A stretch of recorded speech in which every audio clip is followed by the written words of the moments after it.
Hey, Polly. Hey Greg, how are you?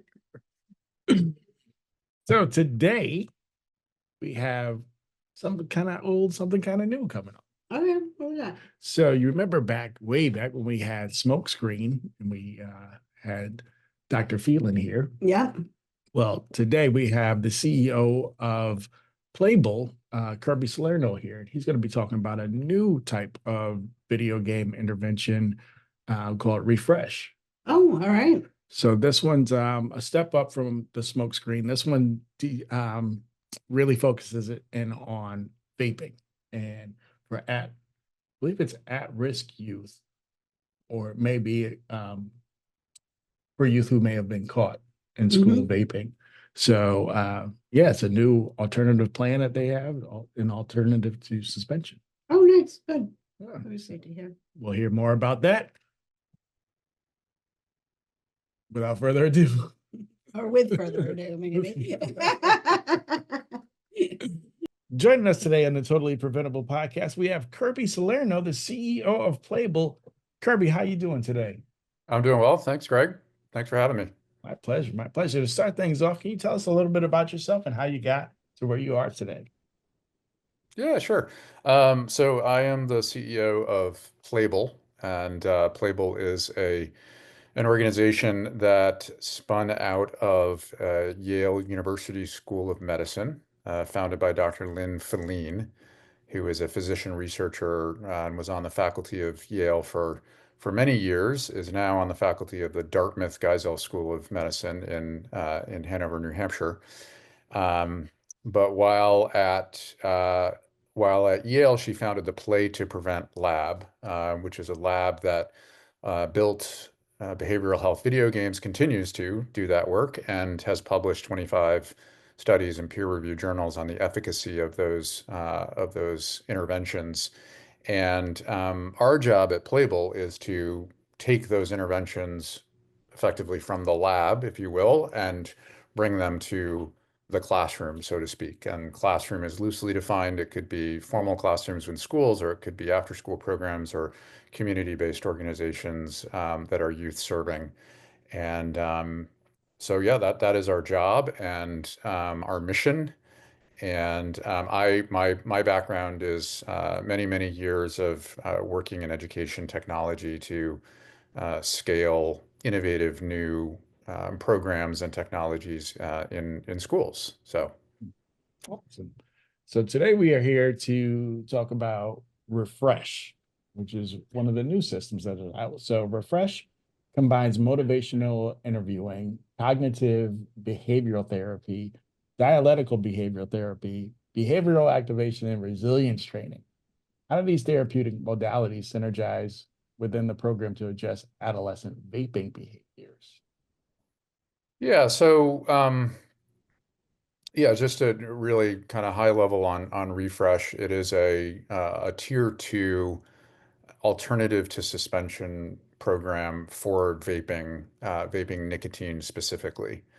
And we built Refresh as in direct response to questions and requests that we were getting from our school partners, really all over the country, saying that they, in addition to prevention, which we do the prevention work through an evidence-based game called Smokescreen.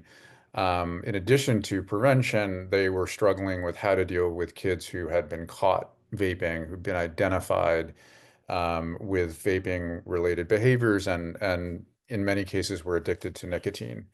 And so we we did a lot of research on the space and understanding what intervention programs were already available, and there are evidence-based programs out there, but what we were hearing is a desire for something new, something fresh, something that feels more 2025, as opposed to maybe 2005 when some of the other programs were developed, and that would specifically help them keep kids in school as opposed to being suspended. So when we sort of set about to think about what we wanted our alternative to suspension program to look like, we really wanted to be more than just giving kids information about the harms of vaping, and obviously that's a really important part of any vaping intervention. And of course, we do provide that as a pretty substantial portion of the course. But we also wanted to kind of get at root causes, right? Get kids to really think about why they're vaping in the first place. So you mentioned a bunch of big words at the beginning of your question. I'll just break them down each one. So motivational interviewing is a component. All of these are components of the program. By the way, it's a roughly 3 hour online self-paced interactive course. Motivational interviewing builds internal motivation for change, which we think is, incredibly important. Where this is ultimately about getting kids to get on a path to changing and changing behavior, which means quitting vaping.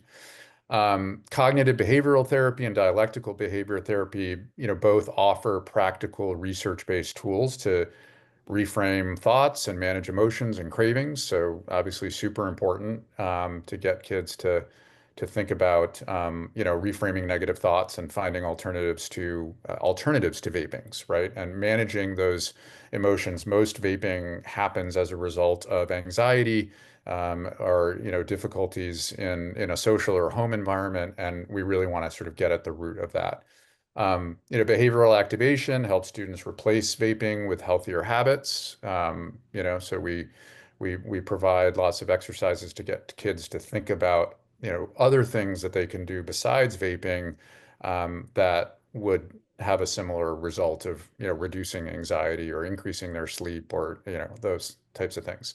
And then resilience training reinforces coping mechanisms and self-efficacy. So helps, young people handle setbacks and avoid relapse. So all of those things kind of work together to, provide kind of this wraparound, support for kids who uh, want to quit vaping. And one of the things we know from being in this space is that the vast majority of kids actually want to stop vaping, right? Like they might start because they think it's cool or they feel peer pressure. But most kids, when you ask them, they want to quit, but they don't know how. They don't have the tools. And so that's really what we're trying to help them with.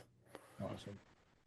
I love this process because a lot of times parents and administration are just like, take the vape away, and you can't be doing that anymore. And we try to remind parents, like, have you ever tried to quit smoking? Do you know someone that's tried to quit smoking? How many tries did it take? It didn't Right. happen overnight. Like, very few people go cold turkey. So Yep. I think that's something that we forget in kids, that this is an actual addiction.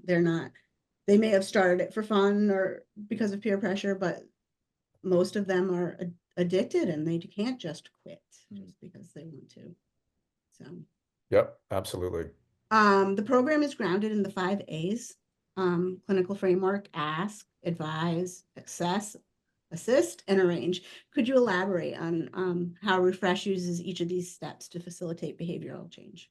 Yeah, sure. Yeah, and that is the structure. We actually have 5 modules, and they basically adhere to each one adheres to the one of the 5 A's.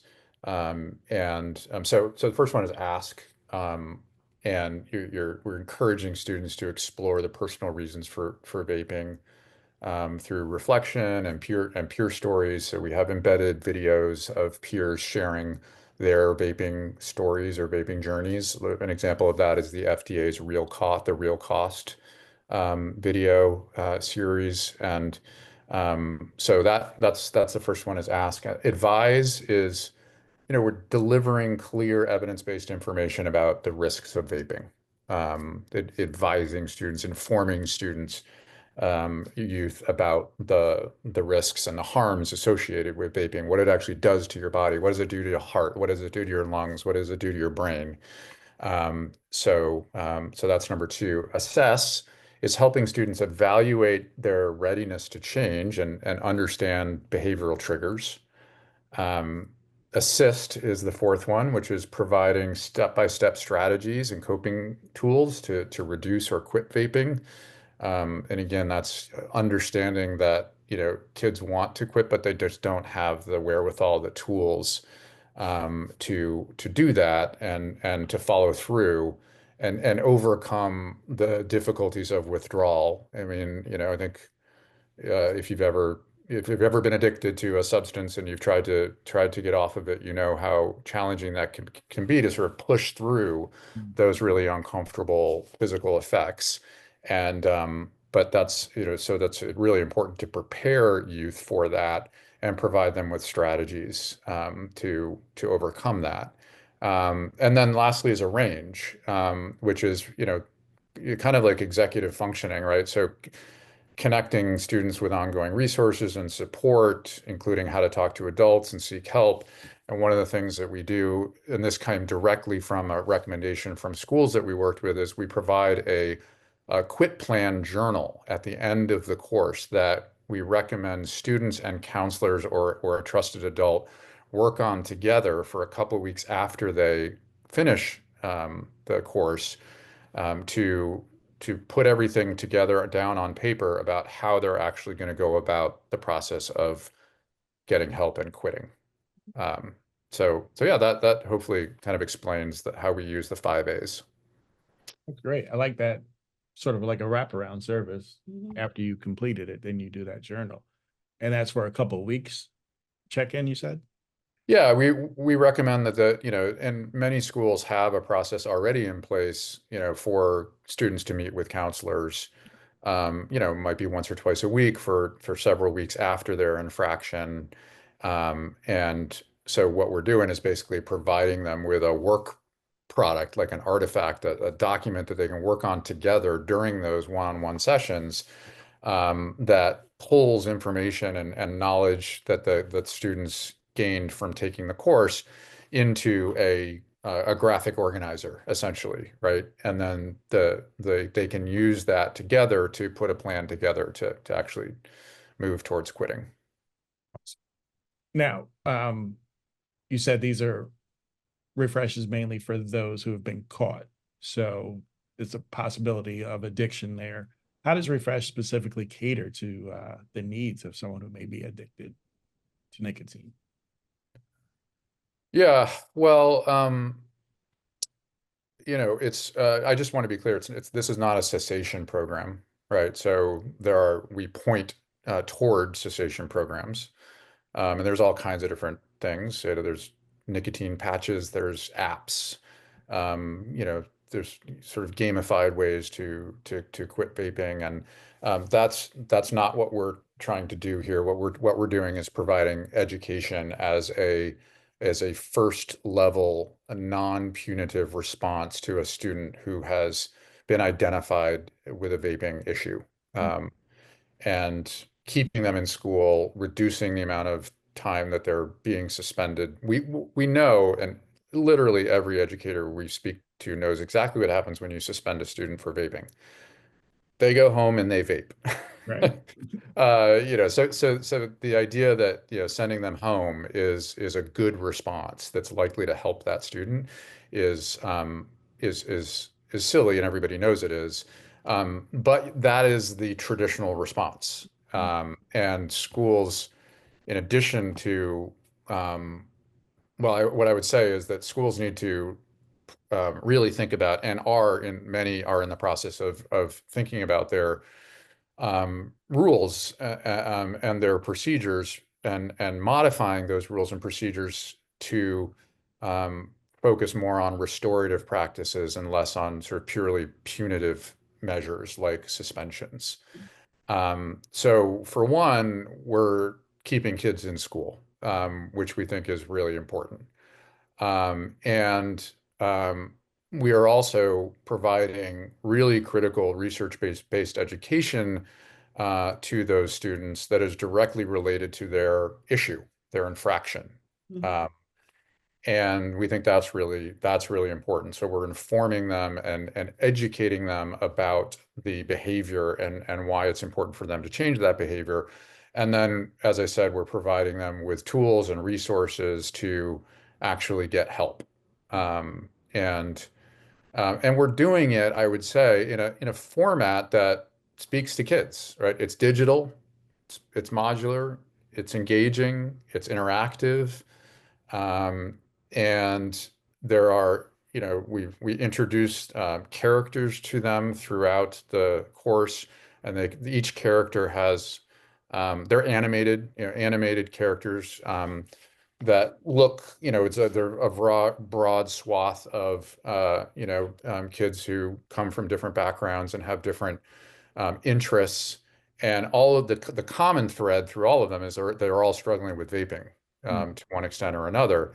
And the goal is that kids can identify with some of these characters and follow them sort of through on their journey through this course. So we think that's that's an important part of this as well as providing engaging visual experience, an interactive experience where they're asked to move things, drag and drops, and various interactive elements. All of that we think speaks to sort of what adolescents are looking for in this type of a program. That just made me think. I've been trained in a few sensation programs that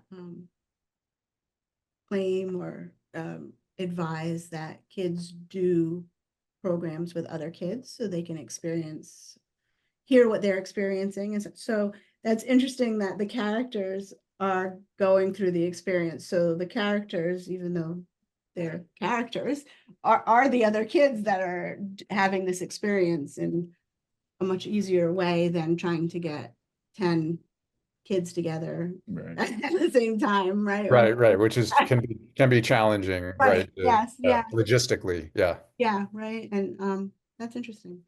The Play to Prevent Lab has developed several serious games targeting health behaviors. What evidence supports the efficacy of game-based interventions like Refresh in promoting behavior change among at-risk youth? Yeah, so I think, well, let's start with the Play to Prevent Lab, which is Dr. Feline's lab again, and Dr. Feline is the founder of Playbl. And so we have this. And she's an alum of Totally Preventable. Yes, she is. An alum of Totally Preventable. I'm walking in her footsteps here. I'm trying to fill the big shoes. Yeah, so her lab has done just incredible work in not only building these incredibly innovative interventions, which are really totally unique in the health education space, in that they are actual video games. And I will just distinguish between, the smoke screen, which is our tier 1 prevention program focused on vaping and nicotine prevention. And that is really a video game, and that was developed by the Play to Prevent Lab, and the research has been done on that game by the Play to Prevent Lab, and as well as 4 other games that the lab developed for other areas of adolescent behavioral health. Refresh was developed by Playbl, by our internal team at Playbl, and is not a game per se, but an online interactive course. So I just wanted to just make sure that I distinguish between the two. But we implement both, and typically when we work with schools, they want to do both, right? They want to do the tier 1 prevention with their 6th and 7th graders, so that we avoid vaping in the first place, and we know that vaping initiation peaks in 8th grade, so we're trying to reach kids before 8th grade with the prevention work. But then they have the problem on the other side, which is the kids who are being caught, and how do we keep them in school? And that's where the intervention comes into play. So the two really work hand in hand. So we are rooted in the work of the Play to Prevent Lab through Dr. Feline. And so the way that plays out is Refresh is a new program, and a new program isn't instantly evidence-based, right?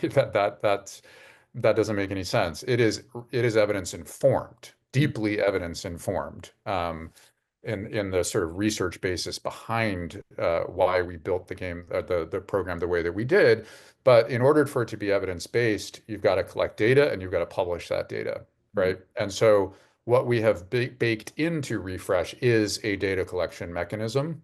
And so we have just like our games, we have a pre and a post survey. So we are collecting data on what do the kids say they knew before they they took the course? What did they say they knew after they took the course? And then we're analyzing that data. And so far, at least it's new, but we piloted it on a number of schools over the spring, and the preliminary data analysis, although it's small sample size, is extremely promising. Statistically significant gains across a number of different categories. Um, so we will be expanding the number of schools that are implementing refresh this fall dramatically, actually, because there's so much interest in this. And every time a student takes refresh, there's data that's being collected. And if you multiply that times 100 or 1,000, you can imagine the size of the data set. And by the way, completely anonymized, no personally identifiable information. But all of that data will be used to ultimately and published to demonstrate the efficacy of refresh. So really promising early returns and mechanisms in place to collect, analyze, and ultimately publish a really significant amount of data. Uh, Here, one of the biggest things, one of the biggest issues that we have are the worry of more work being put on a teacher's plate or a facilitator's plate. What is the lift of refresh? Yeah. Well, and so it's a really important question because the best you know the best programs were really, really great programs with really great intentions and all kinds of research behind them that require a really heavy lift by educators often just never make it, right? Or they gather dust on the virtual shelf, if you will, because educators are so strapped for time. And so what was really important to us in thinking about how to bring a new intervention program to youth serving organizations was limiting the lift that was required by the adults Hmm. to deliver the intervention to youth. And so that's why we chose an online course as the modality for it. And just like our games, which really do the majority of the heavy lifting, that teachers don't need to be certified to, deliver a curriculum. Rather, the game itself does most of the teaching and skill development just by the kids playing it. The same holds true for an online course, which has to be well designed so that it's actually delivering on the promise of learning outcomes. But it doesn't require an active participation from an adult. And if you think about a typical school, so let's say an in-school suspension scenario, you know, in-school suspension is not a place where you have necessarily an educator that is going to be delivering a curriculum to kids. It's more of like, okay, this is a chance for kids to get their homework done, Mhm. but they have to do it in a room, and that's kind of their quote unquote punishment. We believe that it would be far better to use at least a portion of that time to go through a research-based educational program that's directly related to the student's infraction, but not ask the adult in the room to be responsible for delivering that. And so I think that's one of the appeals of this type of program, and why, in part, why we're getting so much interest in it. Right. I can definitely see that being an interest point because of the fact that people think that it's going to be a big lift. And you got to do this 45-minute module. You got to do it for 10 weeks straight. And so, Exactly. Yeah. Yeah. Is there a follow-up assessment for the kids? I don't know, weeks later or whatever, to see how they're doing? There isn't currently, but I appreciate the question, and I think it's something that we should certainly consider. Mhm. Like everything, there's there are considerations like we were just talking about, is like how much lift is required, how much can we ask of the school, and in terms of the ability to follow up. But I think it's a really interesting idea to follow up a month later, 3 months later, and check in and gather gather some data on what's what's happening as a result. And so I appreciate the question. It's definitely something that we should and will look into. I I can appreciate the barriers though. Like you've got to assume that the kid is still in school and is willing to reach out and is willing to share the information, good or bad. You know, there's a lot of barriers. I get it. Yeah. Yeah. Yep.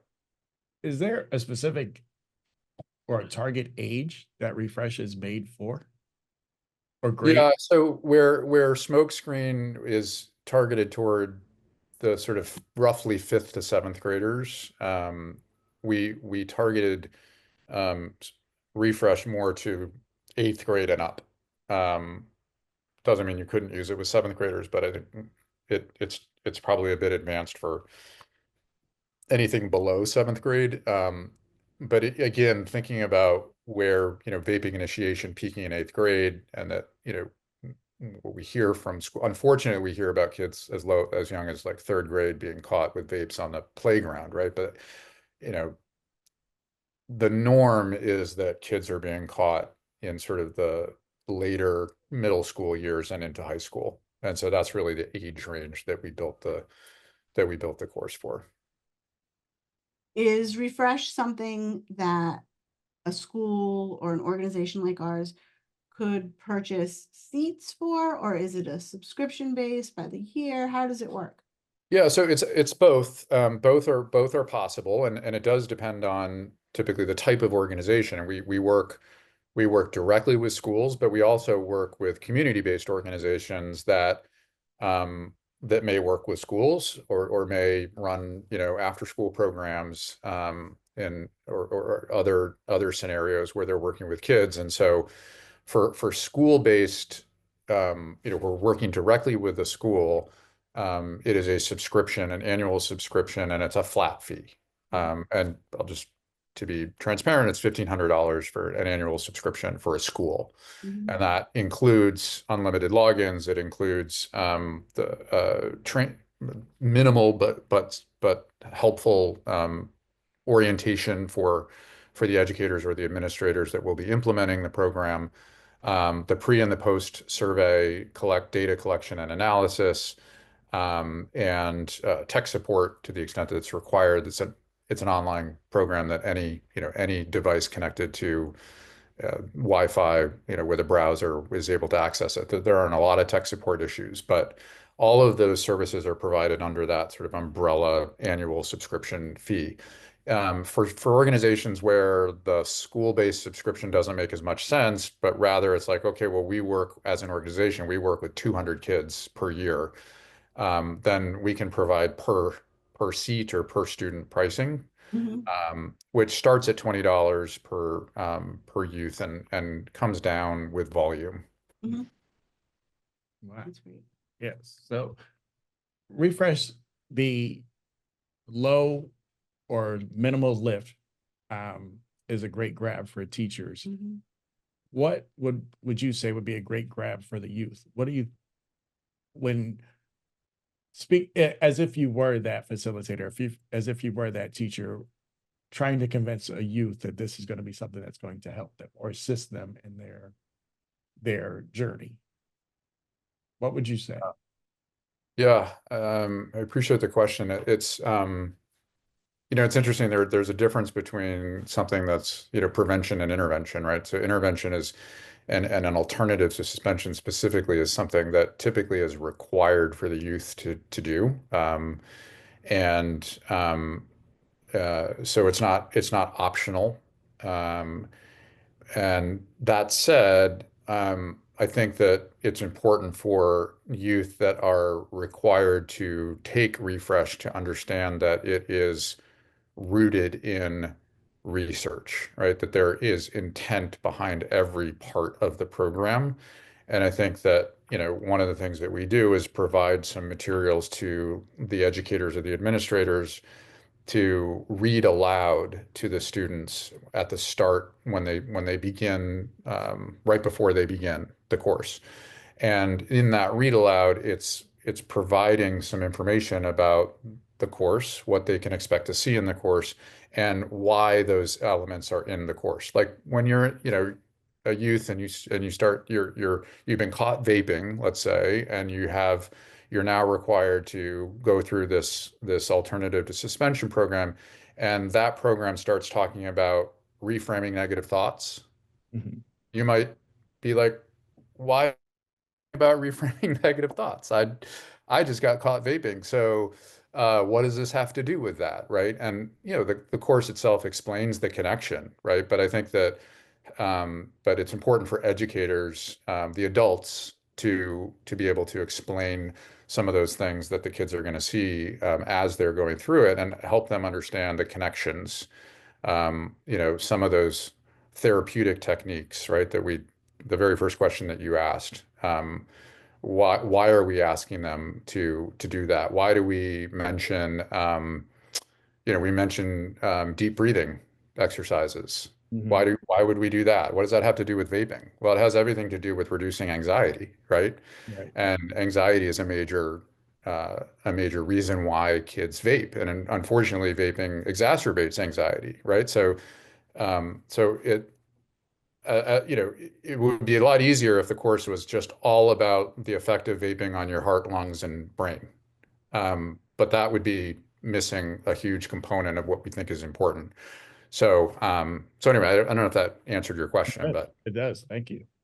Are there any plans to add other substances? Uh, mm, yeah, new yeah, curriculum around like THC or drinking or yeah. So we hear this all the time. So we started with nicotine, and smokescreen is focused on nicotine. Unfortunately, we're seeing this huge surge in cannabis and THC use among youth. And the vape shop phenomenon in many towns, where it's really unregulated. There's all these different CBD and all these different substances that are. Is that what is that? Is that legal? Is it not legal? Right? There's all these loopholes, and so kids obviously take advantage of that, or they're victims of that, however you want to describe it. And so that is probably the most frequent question that we get is, do you have a version of this for cannabis? And the answer is we don't yet, but we're planning it. And that will be the next. We will have a um, refresh cannabis edition. And before that, though, I'll just mention it's not a substance, but speaking of editions of refresh, this summer we are putting out refresh parent edition. Oh. Um, and that comes specifically from requests, again, from schools saying, like we're struggling with the parents Mm. because either the parents are uneducated about vaping. And by the way, I was a year ago. yeah. Honestly, like before I started doing this work, I didn't understand vapes. In fact, my kid just mentioned a word about vaping that I had never even heard before, like 2 days ago. I had to look it up. Right. So vaping is changing really rapidly, and it's a new technology, and a lot of adults simply don't know that much about it. Yeah. Right. Right. And the tobacco industry spends billions of dollars to try to convince everyone that it's a safe alternative to cigarettes. So in some cases, it's just total ignorance. In other cases, you have parents who vape themselves and might even provide vapes to their kids, right? And not because they're malicious, but because they're just uninformed, right? So parents, unfortunately, are often part of the problem. And what schools have asked us is, how can you help us make them part of the solution? And what we often hear is that schools will do a parent night, or they'll send a flyer home, and they're looking for something a little bit more substantive than that. So we created a mini course, a mini online course that schools send out to parents. They can either send it out to all parents just as a pure educational, thing, whether your kids vape or not. We are focused as a school on keeping kids healthy, and we are going to be focusing on reducing vaping. And so all parents get access to this, or it could be that just the students that are identified, their parents or caregivers are sent the course so that they can sort of do it alongside, that they have a version of the course that their kids are taking. So different ways of implementing it, but but it's about a 20, maybe 30 minutes on the long end mini course that parents can just sort of click play and get a whole bunch of great information about vaping and also strategies they can use to support their kids. I love that because some parents are really doing the best they can. They are very Yep. busy. They're trying to get good information. Sometimes they are, sometimes they're not. Sometimes they're going on what they knew from when they were a kid or what they Yeah. learned from their friends. And there's so much information out there that's false and that vaping is just water or just, it's good Yep. for you. So I love that for parents because I think parents would really appreciate that. And in a condensed, they don't have to sit and for days and have a PhD in vaping when they're done. Right. That's right. Exactly. Yeah. Uh, Yeah. Kirby, I have a two-part question. Would the parent version be included with the school bought version? And the second, how about other languages? Yeah.